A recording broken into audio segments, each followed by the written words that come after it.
Pretty Girl Club. Today I'm going to talk about how men use money to trap you in a relationship. So, you guys know that I do not support 50-50 relationships. I don't support dusty relationships. So, I do understand and agree with the concept of wanting a guy who has money and, being hypergamous and all that. And I totally get that. And I think that you should try to aim as high as possible if you are interested in dealing with men. But a part of the reason that I talk about decentering men is because men use money to trap you in the relationship.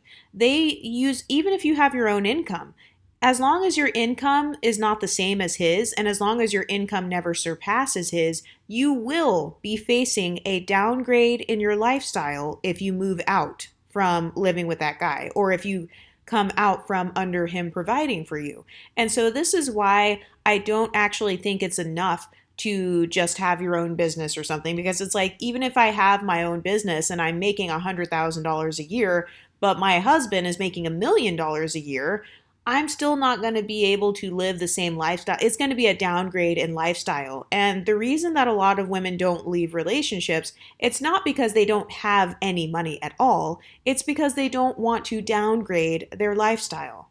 So in my opinion, the solution to this is to just don't combine your lifestyle with his altogether. Like, don't allow him to reel you in by advertising a certain lifestyle to you. Because I've noticed that one thing that men will do is, in order to trap you, they will try to sell you a lot of dreams. So they may start off by taking you on fancy dates. They'll start off by taking you on vacations. They'll start off by buying you all of these amazing gifts.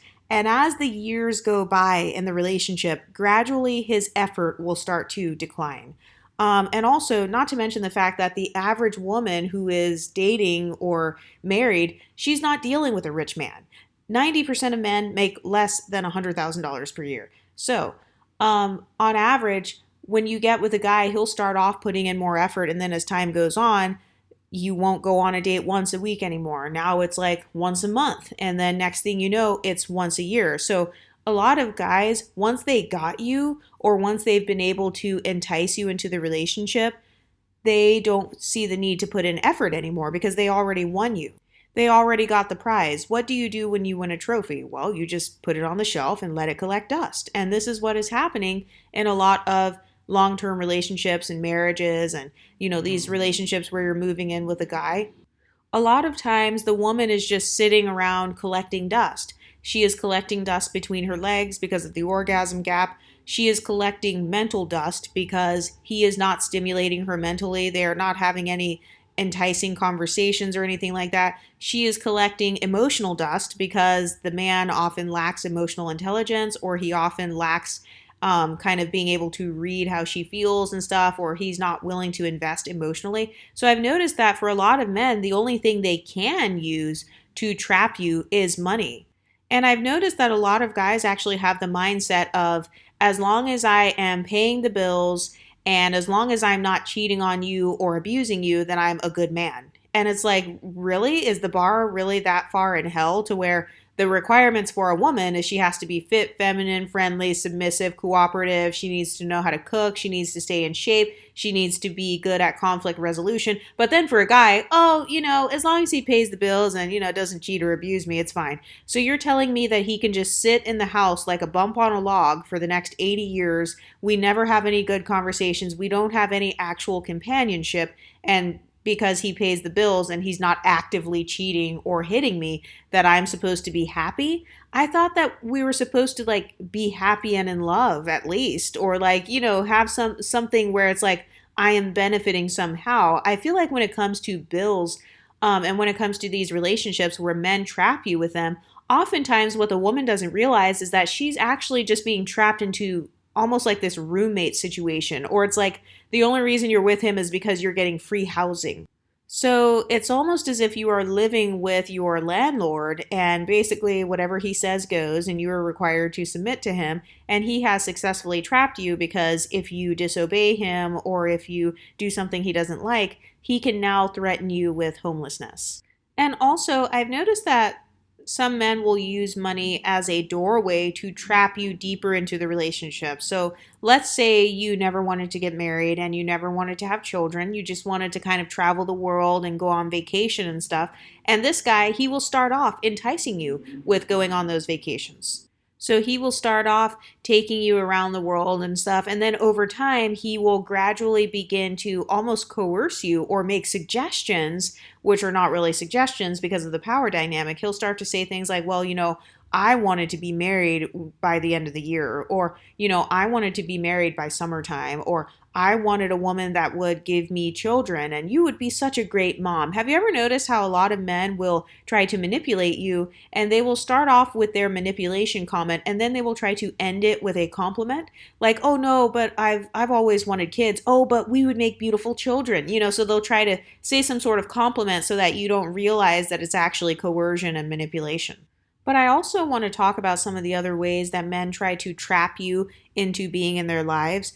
They will try to use pregnancy. So they will try to impregnate you and they will convince you that, oh, well, I'm pro-life. Oh, well, I've always wanted a son. Oh, but you would make such a great mother. Oh, wow. Combining my genes with yours. Wow. Our children would be so beautiful. So they're trying to trap you. They want you to have a lower value in the dating market. They want to make it harder for you to leave because now your child is emotionally attached to daddy. So I've noticed that pregnancy and trying to baby trap women or trying to pressure a woman into having kids when she originally didn't want kids, that is one of the main ways that men will try to trap you. Another thing that some guys will do is they will try to say that they want to have sex without a condom.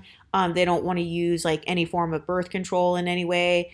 And that's one of the main ways that they will try to impregnate you. And a lot of guys will try to baby trap you so that even if you do break up with him, he still has access to you via the phone. So he still has communication access to you. He is viewing it as he still has a chance at sexual access to you. And even if he doesn't have any of those things, he still gets to go brag to all of his guy friends and he gets to go brag to all of his family members. Oh yeah, that girl over there. Yeah, that lawyer. Yeah, that Instagram model. Or yeah, that girl who's like really successful and smart. That's my baby mama. So he still sees it as a flex that you are his baby mama or that he slept with you. It's like proof that he slept with you. Like, look, she has a kid by me. So now I have proof that I fucked her and now I get to go tell everybody about it. And I even get to parade my son around and I get to brag about him and brag about how good of a mom she is to my son. So it's like he's impregnating you and then oftentimes he will abandon you or he will not be the default parent. He won't be the custodial parent. So he's moving on with his life and just doing whatever he wants. And oftentimes he will even use you, if you are the mother of his child, he will use you to triangulate with his current girlfriend or with whoever his new wife is. He will say, well, my baby mama doesn't do this, or my ex, she didn't do that. So he will use your presence as a way to attract or coerce or manipulate another woman and bring her into the picture. So now you've got to spend the rest of your life dealing with this baby daddy drama and this new woman who you don't even realize is in some sort of invisible competition with you because your ex is now triangulating you and comparing her to you.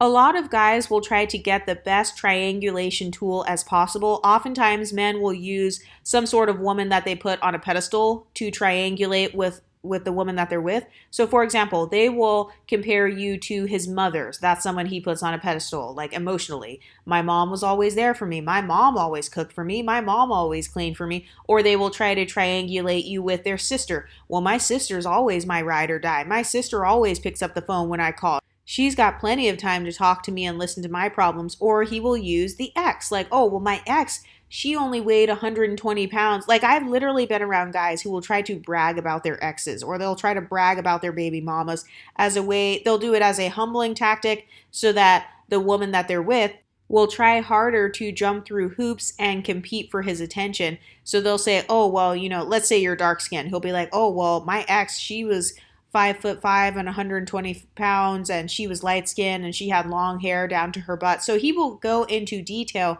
describing who that other person is so that you feel a sense of competition.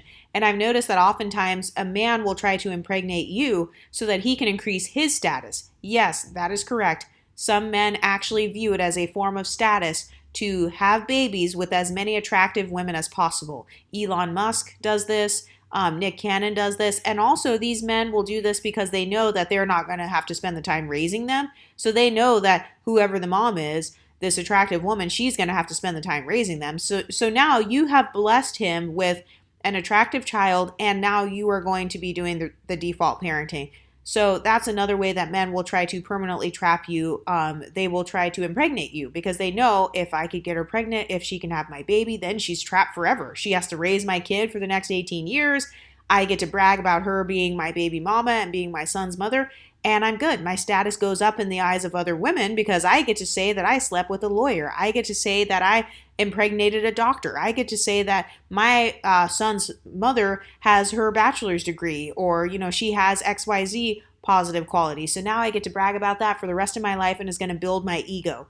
A lot of guys literally want you to have their children so that he can get an ego boost, because a lot of men, they don't understand how to leave a legacy. They think that having a legacy just means simply birthing children, and that's not what a legacy is. A legacy just means something that you are remembered for once you are gone. So a lot of men who have failed to succeed in real life, they have failed to succeed in the larger society. They know that once they die, nobody will remember them. They will just curl up into dust and decay. So they know that no one will remember them, and they feel like the only way they can have any sort of remembrance of their existence on this earth is via having a child. So these are men who don't understand legacy, and because they don't understand it, they want you to carry on his quote-unquote legacy, or they are putting all of their pressure on having a child to carry on his legacy. So this is why you get a lot of men who will try to pressure you into having children. This happens in the context of marriage. I actually feel like men will use money to entice you, to get you into the relationship with him. He will use his money to get you to marry him, and then he will pressure you into having children. Because I've noticed this. As a child-free woman, I'm child-free by choice, I will specifically tell men I am child-free by choice, and men will say, oh, okay, well, hopefully you change your mind, or, I still want you to have kids, or they will try to go out of their way to convince me, and they will still continue pursuing me, even after I have told them I am child-free. And this is because a lot of men, they don't care what your views are. They would still rather pursue the woman that they really want, quote unquote, or the woman that they put on a higher pedestal, in hopes that she will change her mind. Have you ever noticed that? Like, instead of guys going for the pick-me's or the red pill women, they might use them for their labor, but it's like, why are you still coming over here onto this YouTube channel? Why are you still worried about what we are doing? Why are they still chasing after the sex workers? It's because on a subconscious level, those men are still pedestalizing these other women's confidence. They're pedestalizing your freedom, and they want to try to trap you. It makes them feel the ultimate ego boost to know that, hey, she started off as not being submissive, but look at what I did. I tamed her. Wow, look at what I pulled. So a lot of guys will use that as like the ultimate talking point. Like, wow, I fixed her. I changed her and molded her into what I wanted to be. She started off as a super famous Instagram model. She had all of these things going for her. And now I got her to marry me. Look at me. I'm such a great guy. I'm at the top of my game. I'm better than all the guys in the world because I got Beyonce to marry me. I got so-and-so to be on my arm. So when it comes to having children, that is one of the main tactics that guys use to try to humble you and trap you. Another thing that men will try to do is emotionally trap you. And the way that a man emotionally traps you in a relationship is by lying to you. So when a man lies to you, he actually removes your ability to make an informed decision. He removes your ability to have agency because he's lying to you. So you will be making entire life decisions based on lies. You'll be over here moving to a new state, moving to a new country, going through with a marriage, all based on lies. And that is one of the main ways. In fact, I believe that that's actually the number one way that men trap women into relationships, is by lying from the very beginning. Lying about his income, lying about his work history, lying about whether or not he's ever cheated on a woman. I feel like that's a really big one. A lot of guys will lie and say, I've never cheated, or, my body count is only 2, or I stayed a virgin until marriage, or I'm a Christian. So they'll say all of these different lies as a way to emotionally trap you because they know that you're going to start fantasizing, and they are hoping that you will start projecting a fantasy onto him and viewing him as perfect. Another way that men will try to trap you into relationships is via empathy. Men will use your own empathy against you. I've noticed that a lot of men, they will start telling you their pity party story. They will start talking about how all of these traumas they faced cause them to fail in life, and that's the only reason he's down right now is because he's just another black man caught up in the mix trying to make a dollar out of 15 cents. So they've got all of these stories about why they failed. They've got all of these stories about why their business never went off the ground, and they are trying to pull at your heartstrings to manipulate you and emotionally trap you into staying in a relationship with him out of pity. These are the guys who beg for you to be with him. These are the guys who they will even try to stalk you and stuff like that to try to show, like, I care about you this much. I cared about you so much that I stalked you and showed up at your job. And then some women will be like, oh my gosh, wow, he really can't live without me. I must really be special. And so that's his way of getting you emotionally sucked back into the relationship and emotionally trapping you. Another way that men will try to emotionally trap you is through anger. So, for example, anytime you stand up for yourself, anytime you show any negative emotion whatsoever, this guy will burst out into anger or he will start calling out all of your flaws. So, apparently, you've had flaws for 5 or 10 years, but he will wait until the moment when you call out his flaws to suddenly have a rebuttal by calling out your flaws. So, these men, they are trying to get you to be silent. They want you to be silent, and they are using their own anger and they're using gaslighting as a tool to get you to stay silent and to keep you trapped in the relationship. They're trying to convince you that you are no better than him and, you're just as bad as me. And if I'm abusive, you are too. They're trying to get you in this place of, oh, am I crazy? They want you to doubt yourself. He wants you to doubt your emotions. He wants you to doubt how you're feeling about him. And so that's his way of emotionally trapping you and keeping you sucked back into the relationship. Another way that men trap you with money is they will try to give the you can't do better than me talking point. So if a man is very wealthy, he will try to make that talking point, like you'll never find a man who's richer than me, or you won't find a man with more money than me. You won't find a man who is rich and attractive as me. You won't find a man who is as famous as me. You won't find a man who loves you like me. So they're trying to use all of these things to get you as the woman to think that you can't do better. But what a lot of men don't realize is that once you have decentered men, it's not about finding a better man anymore. It's now about finding yourself. It's about finding your peace. It's about finding your sense of purpose. And so actually you can always do better than a man if he is mistreating you, because without him, you get to find your peace again. And that is better than all the money in the world.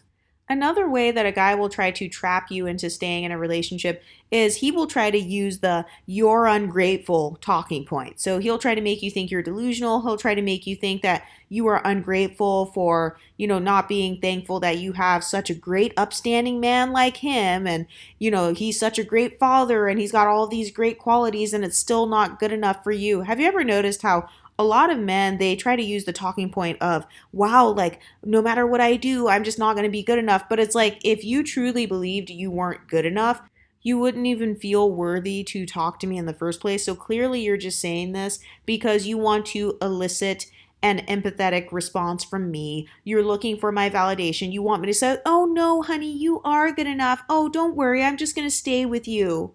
So once again, that is another form of emotional manipulation. Another way that men try to trap you into a relationship is they will try to convince you that you are going to be lonely, that you are going to die alone with cats, and that nobody's going to keep you warm at night. You won't have anyone to snuggle with.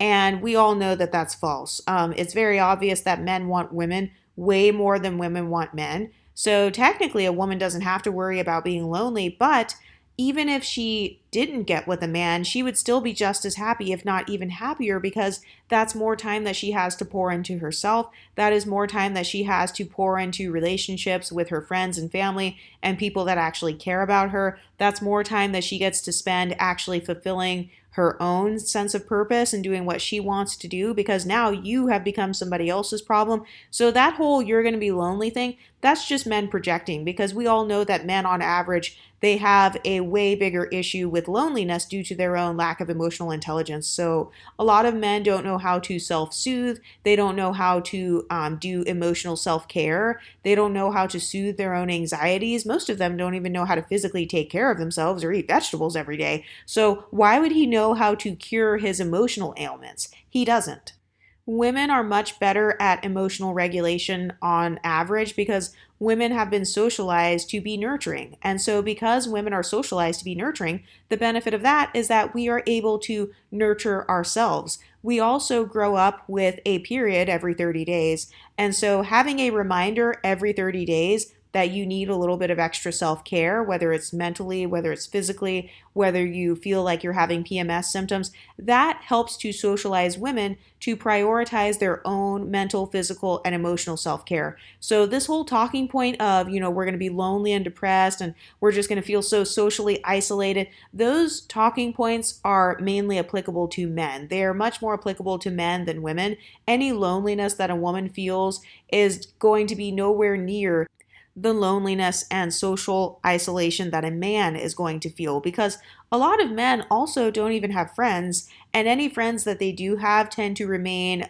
surface level. So they don't tend to have any sort of emotional intimacy with anybody whatsoever, except for within their romantic relationships. Hopefully, if he was actually, somewhat emotionally available, that's the only sense of emotional intimacy he has. He can't talk on the phone with his male friends for 2 hours about how he feels and cry on their shoulder. He's not going to be able to do that.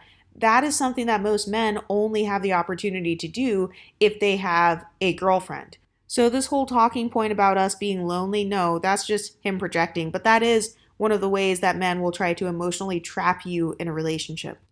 Another way that men will try to trap you into a relationship or marriage is by talking crap about your parenthood. So if you are a mother and you are married to a man who is toxic and you want to leave, he's going to try to pull the whole, oh, well, now you're going to be raising another black child in a single parent home. Now you're going to be raising another child in poverty. Now our child is going to be twice as likely to go to prison. And they'll start trying to name all of these talking points about how you being a single mother is setting up your child for failure.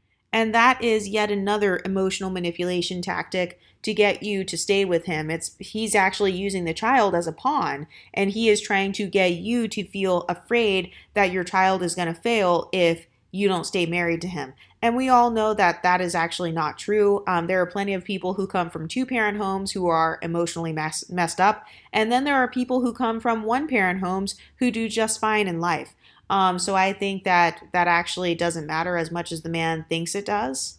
And if the man really cared that much about his child growing up in a two-parent household, he would have put more work and effort into making the marriage work. Anyway, what do you ladies think? Have any men tried to use these tactics to keep you in relationships? Have they ever tried to lure you in with their money only to find out later on that he didn't have as much money as he initially invested in you, or that he was basically just making an upfront investment in you, and once he got you, now he's pulling back and now the stinginess is coming out? What do you ladies think? Let me know in the comment section and I'll talk to you next time. Stay pretty, ladies.